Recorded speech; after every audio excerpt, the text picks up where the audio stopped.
জামাত ইসলামের নেতারা টুপি মাথায় দিয়ে মিথ্যা কথা বলে। এখন যদি দেশের পরিস্থিতি এমন জায়গায় আসে ভাই, রাগ করবেন না, রাগ করবেন না তো?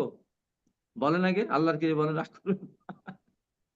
তাহলে বলি, আওয়ামী লীগের যারা নেতাকর্মী ভোট কেন্দ্রে এসেছে, তারা প্রথমে আগে না ভোটটা দিয়েছে, তারপর তার দাঁড়িপাল্লায় ভোট দিয়েছে। জুলাই আন্দোলনের সাথে 100% প্রতারণা করেছেন আপনারা। আমার বক্কর ভাইকে আমি বলবো, আমি যে চ্যালেঞ্জটা করেছিলাম, আমরা জামাত ইসলাম কারোর কাছে টাকা নেয় না, চাঁদা নেয় না। 25 লক্ষ টাকার ভিতরে যদি কেউ নির্বাচন করে থাকে, আর সে যদি বলতে পারে যে আমি একজন মুসলমান, আমি বলছি আমি 25 লক্ষ টাকার মধ্যেই নির্বাচন করেছি, তাহলে আমার বিরুদ্ধে যত ধরনের ব্যবস্থা গ্রহণ করা যায় তা করবেন। মহান আল্লাহ পাকের কাছে আমি এটুকু বলবো, আমার জীবনের পাপ পুণ্য যাই থাকুক না কেন, আমি যদি এই বিষয়টা নিয়ে মিথ্যা কথা বলে থাকি, জামাত ইসলাম 25 লক্ষ টাকার বেশি খরচ করেছে, এটা যদি মিথ্যা হয়ে থাকে, তাহলে মহান আল্লাহ পাক যেন ইহ জীবনে এবং পর জীবনে যেন আমাকে মহা শাস্তির সম্মুখীন করেন। আমি মানে যেমন চ্যালেঞ্জ করে বললাম, জামাত ইসলাম 25 লাখ টাকার বেশি খরচ করেছে নির্বাচনে, জাতীয় নির্বাচনের সময়। তো বেশি বলতে তো এই কথা 25 কোটি বলছি হয়। না, আমি বলছি যে যদি 25 লক্ষ টাকার বেশি খরচ করে থাকে, আমি চ্যালেঞ্জ করে বলছি করেছে, আর তা যদি ফেরত প্রমাণ করতে পারে 25 লক্ষ না, টাকার কত করেছে, মধ্যে কত জামাত করেছে? ইসলামের, 25 লক্ষ? আপনি বলতে পারেন যে 25 লক্ষ টাকার নিচে করে নাই, 25 লক্ষ টাকার উপরে করেছে।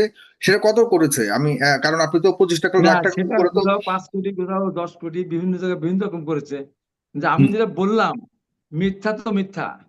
হুম, আমি বললাম যে তারা, আমিও, আমি নিজে স্বীকার করছি, আমিও সরকারের যে বেঁধে দেওয়া নিয়ম, নির্বাচনের এদের নিয়মের পরিপ্রেক্ষিতে হুম। আমিও 25 লক্ষ টাকার মধ্যে নির্বাচন করব বলে স্বাক্ষর করতে বাধ্য হয়েছি। কিন্তু নির্বাচনে আমি 25 লক্ষ টাকার বেশি খরচ করতে বাধ্য হয়েছি, এবং আমি পরবর্তী সময় যখন খরচ জমা দিচ্ছি, হিসাব জমা দিচ্ছি, আমি সিগনেচার করিনি। এই বাংলাদেশে আমি প্রথম, আমি শেষ, যে প্রথম নির্বাচন থেকে শুরু করে কোনো নির্বাচনেই আমি কোনো দিনও আমি খরচের হিসাবে স্বাক্ষর করিনি, কারণ আমি জানি যে ওটা মিথ্যা, যখন মিথ্যা হাবিবুর রহমান, মহামিথ্যা। আমরা নির্বাচনের বিষয়টা চলে গেছে, আমি একটু যদি এখনকার যদি বিষয়ে আপনাকে আবারও বলি যে আপনার সরকার এখন বর্তমানে সংকটে আছে বলে কি মনে করেন? কারণ জামাত ইসলামের আহ, একজন শীর্ষ নেতা বলেছেন যে এই মুহূর্তে আহ মানে আল্লাহর অসন্তুষ্টির কারণে, মানে বিএনপির উপরে আল্লাহ অসন্তুষ্ট বলেই এই যত মহামারী, কি বলে এটাকে, হাম থেকে শুরু করে এই মারামারি ঝগড়াঝাটি যা কিছু হচ্ছে। আপনি কি মনে করেন কিনা যে আসলেই আল্লাহ বিএনপির এইটা উপর কথা অসন্তুষ্ট হয়েছে? একেবারে টোটালি নাফরমানি কথা, টোটালি নাফরমানি কথা। বরঞ্চ জামাত ইসলাম নিজেরা যে পাপ করছে, সে পাপের কারণেই দেশটা আজকে এই অবস্থা পতিত হয়েছে। এবং দেখেছেন জামাতে অনেক আলেম তারা বলেছে এই ইউনূস সাহেবের বিরুদ্ধে বক্তব্য যারা দিবে তারা ইসলামের বাইরে চলে যাবে। বর্তমানে যা এবং বর্তমানে যা চলছে এগুলি কি সংকট এই মনে করেন না এই আপনি? যে এইগুলো বলেছে, আজকে তারা 100 ইউনূসকে সুৎখোর বলেছে, ওই মুহূর্তেই আবার ডক্টর ইউনূসকে বলেছে আজীবন ক্ষমতা থাকুক, তাকে ক্ষমতা থেকে বিতাড়িত করার বলে এটা মহা অন্যায়, কোন মুসলমান এটা করতে পারে না। জামাত ইসলামের মানেই রাজনীতি হলে মিথ্যা, মহামিথ্যা। হুম, এদের কোনো রাজনীতি নেই, আদর্শ নেই, এর কোনো মানে নেই। যে কারণে তারা কোরআনের আইন, সত্য শাসন চাওয়ার পরেও তারা কৃষ্ণ হুম, নন্দীকে নমিশন দেয়। এবং তারা বক্তব্যে বলে, আগে বলতো কি দাঁড়িপাল্লায় ভোট দিলে আল্লাহ পাক বেহেশত দিবেন, ধানের ভোট দিলে সে বেহেশত পাবে না বা জান্নাত পাবে না। আবার তারাই আবার ব্যাখ্যা দিল আল্লাহ পাকের সাথে কথা হয়েছে, ফেরেশতাদের সাথে কথা হয়েছে যে হিন্দুদেরকেও স্বর্গ দিবে, হিন্দুদেরকে স্বর্গ দিবে। কিন্তু জামাত তো সেই এটাও জামাতের বলেছে, যে কথা বললেন, যখনই নির্বাচন আসে তখন বিএনপি নেতা কর্মীদের মাথায় টুপি হাতে তসবি দেখা যায়। এটাকেও কিভাবে দেখবেন? এখন তো আর কারো না মাথায় কোনো এইটা তো টুপি দেখা যাচ্ছে বিএনপি না। নেতা কর্মীরা যখন মসজিদ থেকে নামাজ পড়ে তখন হয়তো ওই জায়গায় দেখতে না, পারে, আমরা দেখেছি কিন্তু নির্বাচনের জামাতে, আশপাশে, নির্বাচনের সময় না না একদম মসজিদ সেটা, থেকে না, মসজিদের বাইরে সেটা থাকা তো, অবস্থাতেও তো না না, দেখলাম যে অতিরিক্ত নামাজ পড়েছে অনেকে, আবার দেখলাম তসবি হাতে না না নিয়ে সেটা তো ভিন্ন ঘুরেছে। কথা। হ্যাঁ, আমরা আমরা তো নামাজ পড়ি, আমরা তো আপনারা নামাজ নামাজ পড়েন পড়ি, ঠিক আছে, কিন্তু এই কিন্তু টুপিটা আবার তারা মাথায় তো দিয়ে এটা করে নির্বাচনের আমলে, নির্বাচনের সময়টাতে আপনাদের না না এই এই চেহারাটা একটু বেশি দেখা গেছে, এখন একটু কম দেখা না, যাচ্ছে। সেটা এটার একজন পেছনে কারণ মুসলমান কি? হিসাবে, মুসলমান এটা এটা হিসাবে জামাতের, এটা যখন জামাতের নেতাই বলেছে যে যখনই না না, নির্বাচন আসে জামাতের তখন নেতারা তো, জামাতের নেতারা তো সবসময়ই ওরা টুপি তো মাথায় দিয়ে সবসময় করে, মিথ্যা ওদের কথা বলে। বিরুদ্ধে অভিযোগ আছে, কিন্তু আপনাদের বিরুদ্ধে না না, অভিযোগের পেছনের আমরা তো কাহিনী কি? আমাদের শোনেন, পার্থক্যটা কি দেখেন, হুম আমাদের নেতারা যারা নির্বাচন সভায় টুপি মাথায় দিয়ে তসবি পড়ে, হয়তো হুম 2-1 জন 1% হবে কিনা আমি জানি না, ওরা মিথ্যা কথা বলে যারা ভোট চায়।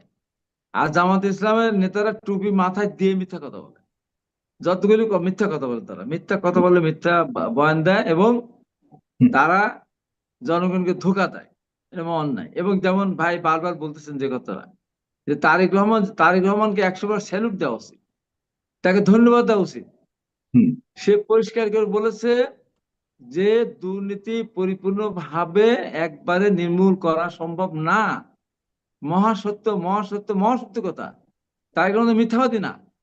জামাত ইসলাম ক্ষমতা গেলে বলতো হ্যাঁ আমার মন নির্মূল করে দেবো, অথচ তারাই তারাই দুর্নীতির সাথে সম্পৃক্ত থাকবেন। তারেক রহমান বলেছেন, সাহস আছে তার, পরিষ্কার করে বলেছেন যে একবারে সম্ভব না, নির্মূল করা সম্ভব না। এটা তো সত্য কথা।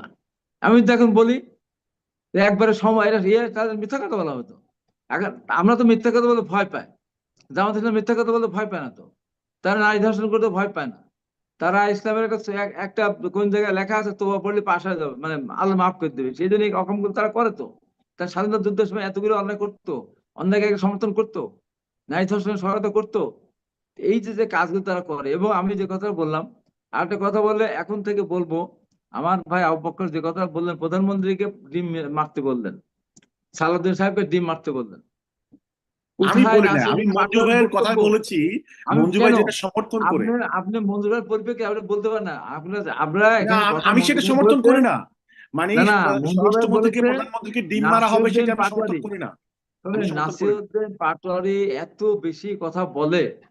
এবং সেদিন একটা কথা বলেছে কি, যে আমরা ভারতকে দখল করে নিতে হবে, ভারত আমাদের পরাজিত করতে পারবে না, বিএনপিকে আমরা 6 ঘন্টা নোটিশের দেশে বিতাড়িত করে দিতে পারবো। এই যে উদ্ভট উদ্ভট কথাবার্তা বলে, এটা আমার বলছি কত লাগাম টানা উচিত। আমি বলি নাই ডিল নিক্ষেপ করাকে আমি জায়েজ করি নাই, কিন্তু আমার ভাই ডিল ডিল প্রধানমন্ত্রীও ডিল ডিল ডিল নিক্ষেপকে উনি স্বাগত জানালেন। না আরেকটা না, কথা আমি আমি বলি, স্বাগত জানাই নেই, আমি জানাই নেই। আপনি আমি বললেন তো বলেছি যে মঞ্জু ভাই প্রধানমন্ত্রীকে ডিম যেটা মারবে, সমর্থন তাহলে করলেন। ওনাকে ডিম মারবে। ওনারা রাষ্ট্রীয় কার্য করতে গিয়ে এই অশালীন ভাষাকে বলতেছেন, অশালীন ভাষাকে বলছেন তারা। কথার অশালীন ভাষাকে নিবৃত্ত করার জন্য, বন্ধ করার জন্য মঞ্জুর ভাই হয়তো কথা বলেছেন, নিরুৎসাহিত করার জন্য। আপনাদের উৎসাহিত করেন তাদের মুশকিল, আমরা যদি দেখুন দেখুন নিরুৎসাহিত করতে চাই। দেখুন হাবিব ভাই, এবং আমি একটু এখানে কথা একটা বলি। জিনিস ভাই, এখানে একটা জিনিস বুঝতে হবে আপনাকে, এখানে একটা জিনিস বুঝতে হবে, আমরা ক্ষমতায় আসার সঙ্গে সঙ্গেই এই 1 মাসের মধ্যেই শুরু করে দিলেন, এটা করব সেটা করবো। সংসদে তো আপনারা ছিলেন, সংসদের মধ্যেই তো সমাধান আছে। আপনারা সংসদের মধ্যে সমাধান না করে আপনারা বাইরে প্রোগ্রাম দেওয়া শুরু করলেন, টেনে হিসেবে সরকারকে নামাবেন, জনদুর্ভোগ সৃষ্টি করা শুরু করলেন। এটা কি কোনো একটা দেশের পক্ষে কথা হলো? একটা দেশের প্রতি যাদের মিনিমাম মায়া আছে, আর আপনাদের মায়া থাকবেই বা কেন? আমরা স্বাধীনতা যুদ্ধকে স্বীকার যেহেতু করেন না, সেহেতু মায়া না থাকারই কথা। দেশের মানুষ খারাপ থাকে এটাই আপনার চাওয়ার কথা। এবার আপনি যেটা বললেন, ওই যে মঞ্জুর ভাই বলে গেলেন, ইসলামী ব্যাংকে একদম ডিএনএ টেস্ট করে, ব্লাড টেস্ট করে কিন্তু চাকরি দেওয়া হয়। দেখাতে পারবেন? ইসলামী ব্যাংক বলেন, ইসলামী ব্যাংক হসপিটাল বলেন, আপনার এই বলেন, আপনি কোচিং সেন্টার বলেন, স্কুল বলেন, কলেজ বলেন, মেডিকেল কলেজ বলেন, যেখানে জামাত ইসলামের দ্বারা আছে, এক জায়গায় একটা প্রতিষ্ঠানে একজন জামাত শিবির বাদে কেউ চাকরি করে? মঞ্জুরা ওই কথাই বলেছেন যে ইসলামী ব্যাংকের সবাই সেখানে তারা টাকা দেয়, তার মানে সবাই তারা জামাত ইসলামের সদস্য। ইসলামী ব্যাংকের চাকরি পেতে হলেও ডেলি টেস্ট করে তারপর দেয়। সেই যে মঞ্জুরা বলেছেন, কিন্তু আপনারা সব জায়গায় জামাত শিবির অন্য, তারা অন্য জায়গায় চাকরি করে, কিন্তু আপনাদের প্রতিষ্ঠানে জামাত শিবির বাড়ি কেউ চাকরি করতে পারে না। এবং একটা কথা হলো, আমরা তো পরিষ্কার করে বলেছি আমরা দেশটাকে সামনে দিয়ে এগিয়ে নিতে চাই।